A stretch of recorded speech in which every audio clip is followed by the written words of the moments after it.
Bismillahirrahmanirrahim. Assalamualaikum warahmatullahi wabarakatuh. Perkenalkan, nama saya Baileni Mulyana, Prodi D3 Jurusan Kebidanan tingkat 1 semester 1 kelas A, NIM P071224020005. Baiklah, di sini saya akan menyelesaikan tugas dari mata kuliah Pendidikan Agama yang dibimbing oleh Ibu Leni Herlina, SAG MPDI, tentang pandangan Islam, hukum negara, dan budaya terkait dengan sewa rahim atau surrogate mother. Pandangan Islam dan hukum negara terkait dengan sewa rahim. Dalam ilmu kedokteran, sewa rahim atau surrogate mother adalah perempuan yang menampung pembuahan suami istri dan diharapkan melahirkan anak hasil pembuahan. Sewa rahim ini biasanya dilakukan oleh pasangan suami istri yang menginginkan keturunan, namun belum juga dikaruniai keturunan yang dipengaruhi oleh beberapa faktor, seperti kondisi rahim yang kurang sehat, suami tidak bisa mengekskresikan sperma, kondisi rahim yang tidak memungkinkan untuk hamil, faktor usia, serta di era globalisasi ini, wanita cenderung mementingkan karirnya. Praktik sewa rahim ramai berlaku di sejumlah negara seperti Australia, India, Inggris, Kanada, Prancis, dan Singapura.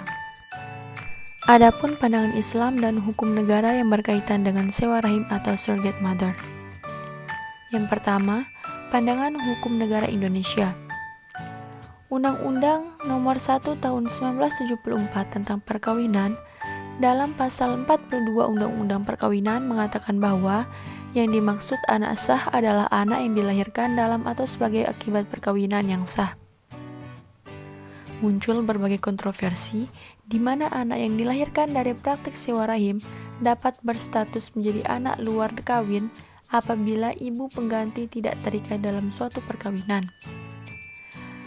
Undang-Undang Nomor 36 Tahun 2009 tentang Kesehatan juga menyebutkan bahwa kehamilan di luar cara alamiah hanya dapat dilakukan oleh pasangan suami istri yang sah, dengan ketentuan hasil pembuahan sperma dan ovum suami istri yang bersangkutan ditanamkan dalam rahim istri dari mana ovum berasal.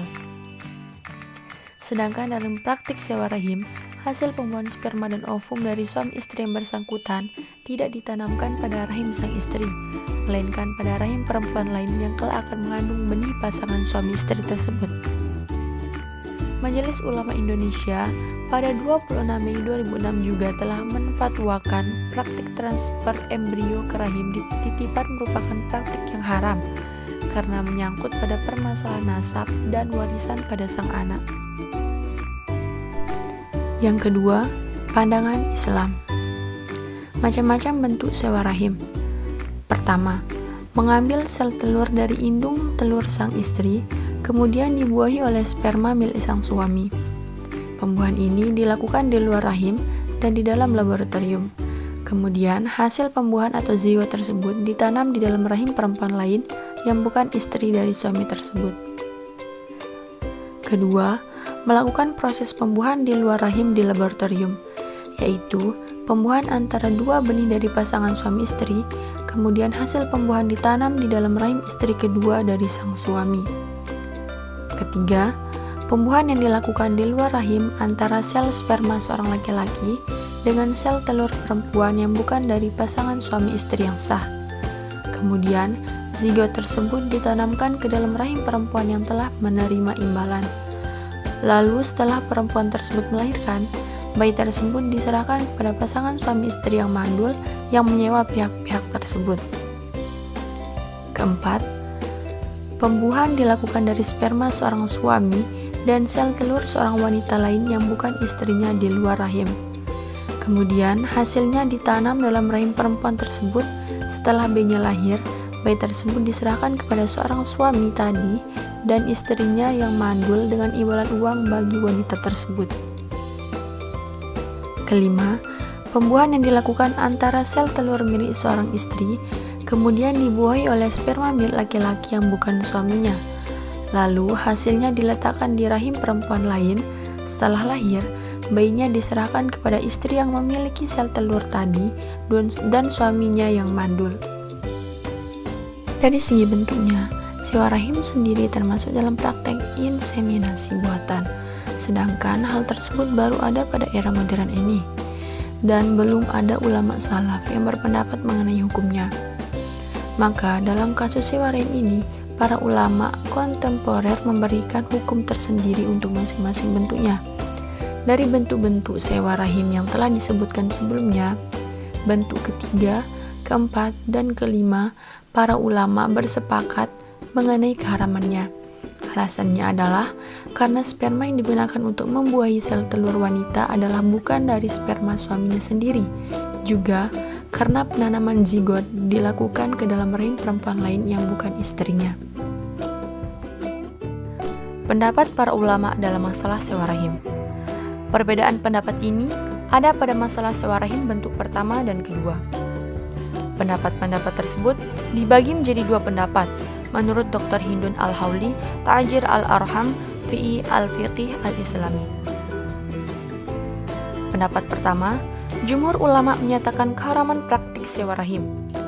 Hukum ini ditetapkan pada pertemuan Komite Fikih Organisasi Kerjasama Islam yang diadakan di Makkah pada tahun 1985 Masehi dan di Oman pada tahun 1986 Masehi. Pendapat kedua, membolehkan sewa rahim bentuk pertama dan kedua.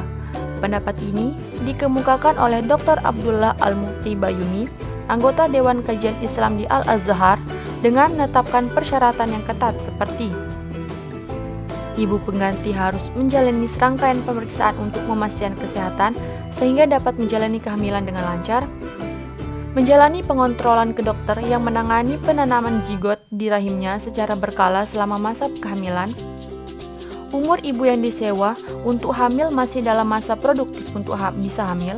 Selain itu, ia dalam keadaan tidak memiliki suami atau bersuami, namun harus mencegah dirinya dari bergaul dengan suaminya selama masa kehamilan. Dalil masing-masing pendapat. Pertama, dalil yang melarang. Dari Quran Surah Al-Mu'min ayat 5-6 yang artinya, dan orang-orang yang menjaga kemaluannya kecuali terhadap istri-istri mereka atau budak yang mereka miliki, maka sesungguhnya mereka dalam hal ini tidak tercela. Ayat ini menunjukkan wajibnya menjaga kemaluan dari kemaluan yang lain atau dari air mani yang lain. Oleh sebab itu, praktik sewa rahim hampir menyerupai zina. Dari hadis riwayat Abu Daud dalam kitabnya Bab fi Wat'i Sibya, nomor hadis 2158 yang artinya, dari Rafi' bin Tasbi Al-Ansari radhiyallahu anhu berkata, kami bersama Rasulullah saat Hunain ditaklukkan. Kemudian beliau berdiri dan bersabda, tidak halal bagi yang beriman kepada Allah dan hari akhir air maninya dicampuri dengan air mani orang lain. Dalil ini adalah dalil yang paling jelas atas keharaman sewa rahim. Wanita yang menyewakan rahimnya, jika ia memiliki suami kemudian suaminya menggaulinya setelah bakal janin ditanamkan di rahimnya, maka janin yang ada dalam kandungannya akan memakan air mani suaminya sebagaimana janin itu memakan melalui kulit harinya. Hal itulah yang dilarang Rasulullah dalam hadis ini. Menurut Dr. Hindun Al-Hauli, Ta'jil Ar-Arham fi Fiqh Al-Islami, secara logika manusia, rahim bukanlah barang yang diperbolehkan untuk didermakan, berbeda dengan harta yang boleh mensedekahkannya atau menghibahkannya. Begitu juga dengan sewa-menyewa yang mengharuskan objeknya adalah barang yang dibolehkan mengambil manfaatnya menurut syara' atau peraturan yang sesuai dengan ketentuan Allah. 2. Dalil yang membolehkan. Dalil qiyas menurut Dr. Hindun Al-Hauli, Ta'jil Al-Arham fi Fiqh Al-Islami, yaitu dikiaskan dengan menyewa wanita untuk menyusui bayi, karena dengan hamil berarti bayi yang dikandung seorang wanita yang disewa rahimnya telah mengalirkan darahnya, membentuk daging dengan penyaluran makanan dari yang dimakannya. Wanita yang menyusui mengalirkan darahnya dengan air susunya, sedangkan wanita yang disewa rahimnya mengalirkan darahnya dari kulit arinya. Setelah memaparkan berbagai pendapat dalam masalah sewa rahim, juga dalil-dalil dari masing pendapat, maka pendapat yang mendekati kebenaran adalah pendapatnya jumhur ulama. Seperti yang disepakati Al-Mujama' Al-Fiqhiyah, bahwa sewa rahim dengan berbagai bentuknya adalah haram. Hal tersebut karena dalil-dalil dari pendapat yang melarangnya lebih kuat dibandingkan dalil-dalil dari pendapat membolehkannya. Terkhusus, dalil qiyas yang menyatakan kebolehan praktik ini, sebagaimana telah diketahui dalil qiyas dalam hal ini lemah bahkan rusak. Jadi, berdasarkan penjelasan di atas, Praktik sewa rahim atau surrogate mother lebih banyak yang melarang daripada yang membolehkannya, baik dalam pandangan Islam dan hukum negara, karena bisa berakibat merugikan atau membahayakan kedua belah pihak yang bersangkutan.